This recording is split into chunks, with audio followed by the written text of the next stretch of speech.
everybody. Here we are all ready to take you down to Pine Ridge for another visit with Lum and Abner. Brought to you by the makers of Horlicks, the original malted milk. First, a word to our traveling friends. Wherever you plan to go this summer, don't forget that travelers the world over have always relied on Horlicks on their journeying. For 50 years, travelers by land and sea have found Horlicks excellent for travel sickness. Because of its remarkable digestibility, Horlicks can be kept upon the stomach often where no other form of nourishment can be retained. For flying, too, Horlicks has been found to be extremely beneficial.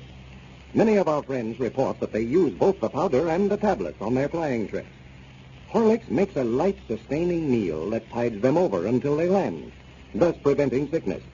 Remember this when you leave on your vacation. Slip a package of Horlicks in your grip. And don't forget some tablets, too. They're fine for scores of holiday occasions, for keeping you refreshed and energetic, and keeping down your appetite when you can't eat on time. Get some from your druggist. He has the tablets and the powder in a choice of flavors, natural and chocolate. And now, let's see what's happening down in Pine Ridge. Lum has solved the problem of how he can continue working on the grocery store on wheels and at the same time attend to his duties as president and general manager of the Great Western Sterling Silver Company. He has decided to have Caleb Weehunt, the local blacksmith, build a trailer to attach to the rolling store, which he intends to use as an office. As we look in on our friends today, the old fellows have completed the daily circuit of the town, and we find Lum and Abner over at Lum's house discussing their silver mining interests. Listen. Well, I believe the best thing to do is to sell it if we can, Mom. Yeah, I don't know if there's any money to be made in the silver mining business. Looks to me like a body could make more out of it to dig the silver out of it herself. Well, we might could make more, but if we could sell it and get our money out of it, I believe I'd rather do it. You see, since the Givermen went off of the gold standard, silver's went clean out of sight. It has, huh? Oh, yeah. They've got to where they're using silver for everything by now. Well, Make nearly all the money out of it now.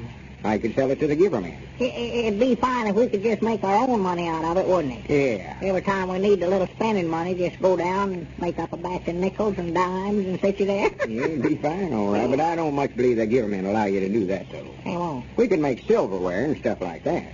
Silverware? Yeah, knives and forks and one thing and another. You mean regular eating knives? Yeah, there's a world of that stuff sold, jewelry and stuff. Yeah, but you've got to have machinery to make them things with so long. Oh, yeah, sure. But I was just thinking we could have the factory right here in Pine Ridge. Ship the silver in here from our mine in boxcars and then make it into mine anything we wanted to. Well, that'd be fine, all right.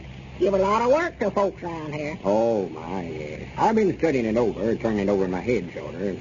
It'd be the finest thing at all. Yeah. I could be president and general managers of the whole shebang, and then all the stockholders could be bosses and secretaries. Vice presidents and one thing and another. Yeah, well, that'd tickle them all to death, Lum. Well, that's what I've been thinking on for the last few days. It'd bring a lot of money into Pine Ridge. Properties could go sky high. Start putting up new buildings and all that stuff. Build a railroad through here. Granted, you wouldn't know this town in 6 months' time. Dogged, I believe you're on the right track now, Lum. When you aiming on getting started? Well, I don't know. I've got that much all figured out.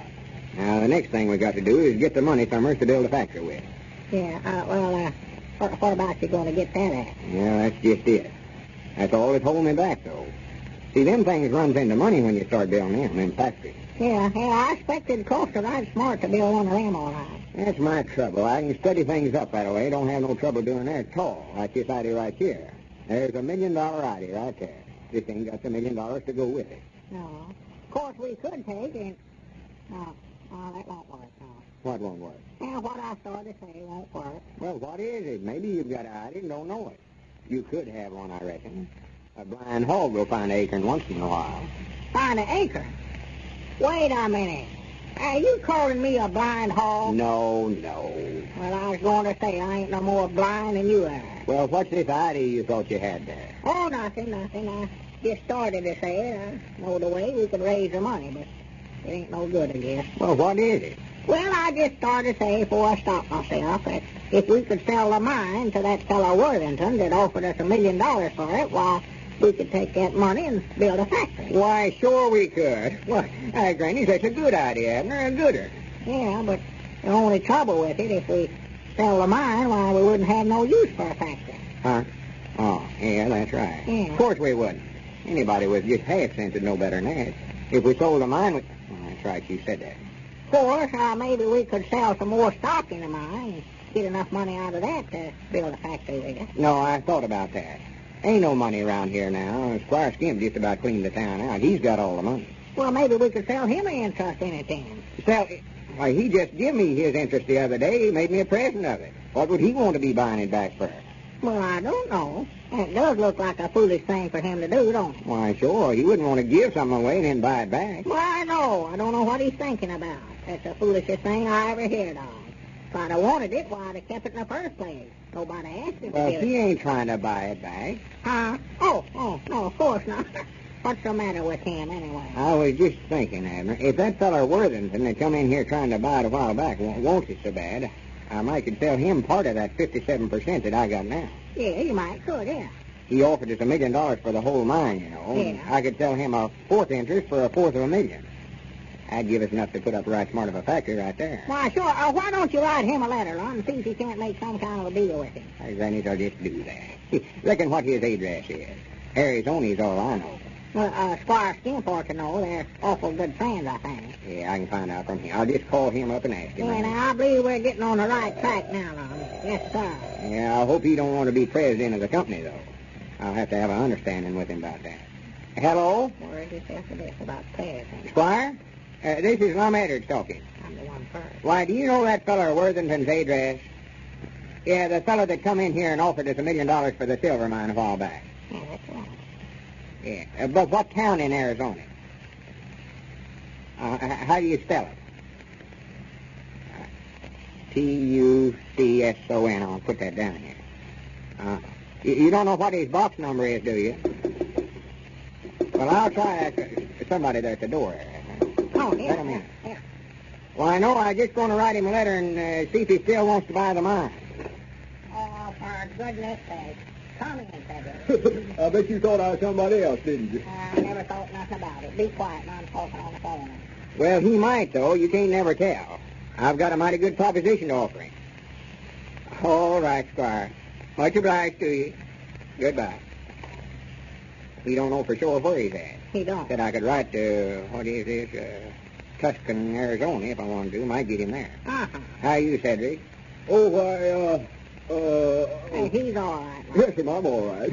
Why, what I come over here for, Mr. Lum, my Paul, he wanted me to tell you something about that trailer he's down there to use for office. Well, what was it, Frederick?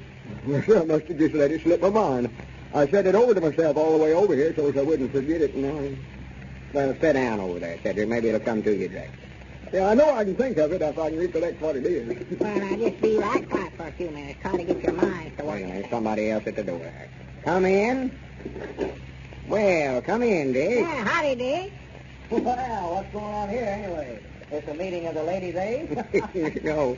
Sit down, Dick. Sit down. No, I haven't got but a minute, Lum. I just run over to show you a letter I got a while ago. A letter? Yeah, you know, I wrote to the Mr. Lum, I expect I better go on back over to the blacksmith shop and see if Paul recollects what he told me to tell you.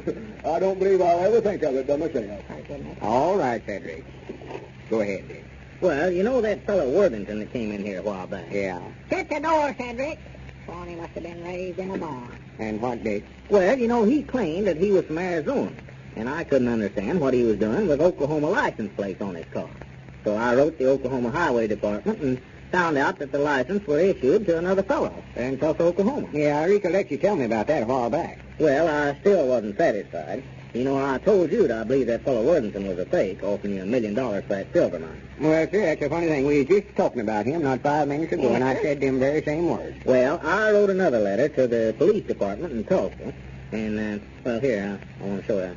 Here's what I got back from them. This is from the police department, huh? Yeah, go ahead and read it. Dear Mr. Huddleston, we have your letter of recent date inquiring about a J.P. Worthington.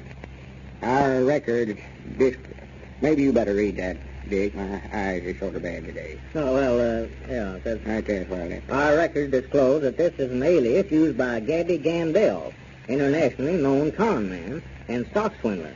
This person operates under several different aliases, and if you have any knowledge of his whereabouts, please notify this department at once. Hmm. He is being sought for a violation of the Blue Sky Law in connection with the promotion of a fraudulent mining venture in Arizona.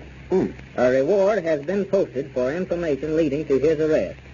Yours truly, James P. Murphy, Chief of Detectives, Tulsa, Oklahoma. Well, I'll be dead blamed.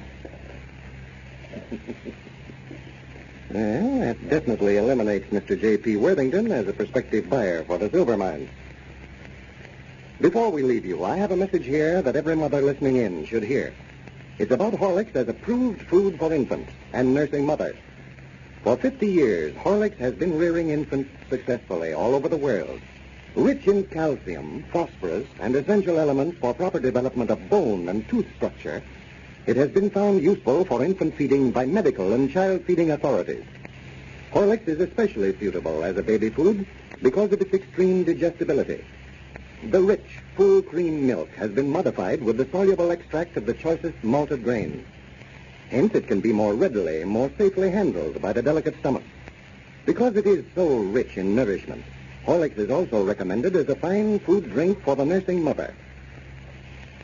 This is Carlton Brickert, speaking for Lum and Abner and Horlicks. We now bid you all goodbye until tomorrow at the same time.